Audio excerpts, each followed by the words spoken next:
Well, we're going to begin tonight with the words of two remarkable and brave politicians. They are rare finds in the world of politics because they are not 100% dependent on speechwriters. In fact, not at all. They both speak from the heart and the mind in truly beautiful combinations of intellect and determination. The first is President Zelensky, who has given his very best interview yet, by far, to The Atlantic's Jeffrey Goldberg and Anne Applebaum, who knew exactly where to focus their interview.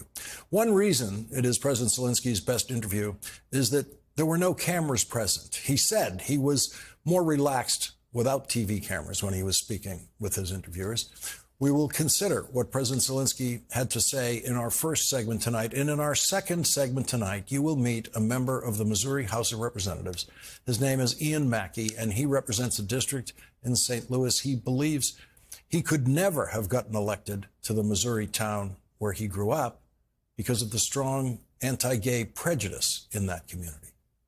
He brought his life experience to the floor of the Missouri House this week, and when he argued against a Republican bill that could limit transgender participation in school sports, no one could possibly have written the speech that he delivered.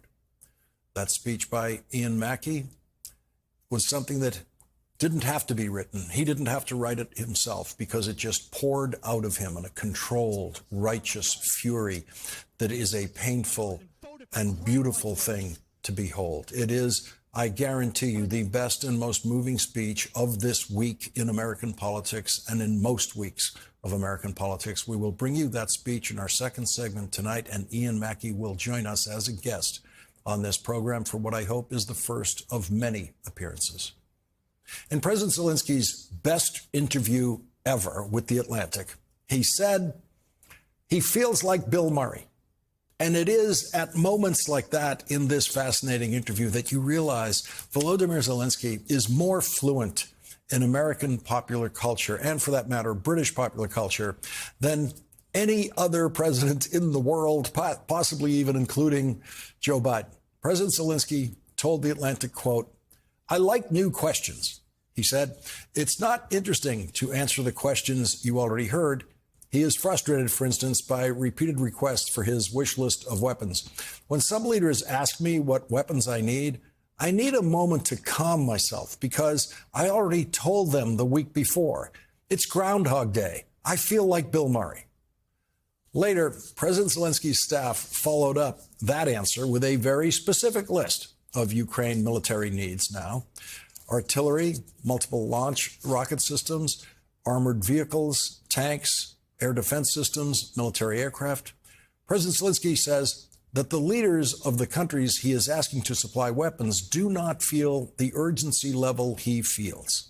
Quote, "They just live in a different situation. As long as they have not lost their parents and children, they do not feel the way we feel."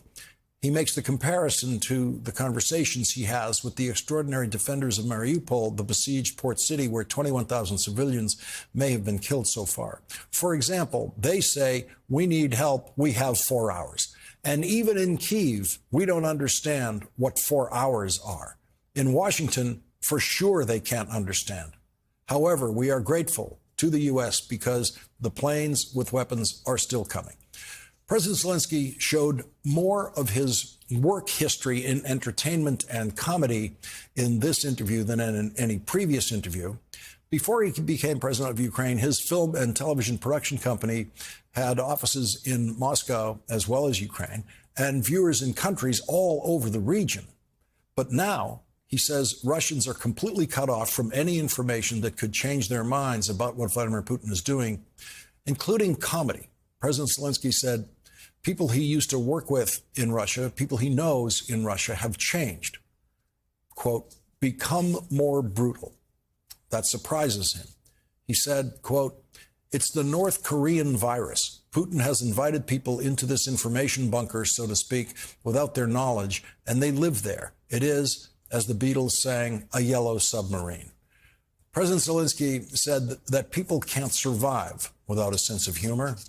Quote, without a sense of humor, as surgeons say, they would not be able to perform surgeries to save lives and to lose people as well. They would simply lose their minds without humor. In the best direct question asked of President Zelensky, the reporters asked, is Putin afraid of humor? Very much so, Zelensky said. Humor, he explained, reveals deeper truths. Jesters were allowed to tell the truth in ancient kingdoms, he said, but Russia fears the truth. Comedy remains a powerful weapon because it is accessible. Complex mechanisms and political formulations are difficult for humans to grasp, but through humor, it's easy. It's a shortcut. There are times when President Zelensky can only laugh at the absurd things that Vladimir Putin and his ally, President Alexander Lukashenko of Belarus, say about Ukraine. Quote, Putin and Lukashenko, they make it sound like some kind of political Monty Python. President Zelensky says that eventually the Russian people and new Russian leaders will have to do what Germany did after World War II. Quote, Zelensky says they are afraid to admit guilt. He compares them to alcoholics who don't admit that they are alcoholic.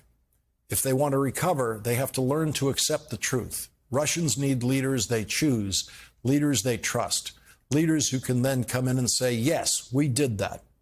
That's how it worked in Germany. President Zelensky said that this Easter weekend will be different in Ukraine. Quote, people usually pray for the future of their families and their children. I think that today they will pray for the present, just to save everyone. With the Russians planning for attacks in eastern Ukraine on Easter weekend, President Zelensky said, I cannot understand how a Christian country, the Russian Federation, will be killing people on these very days. This is not Christian behavior at all, as I understand it. On Easter, they will kill and they will be killed.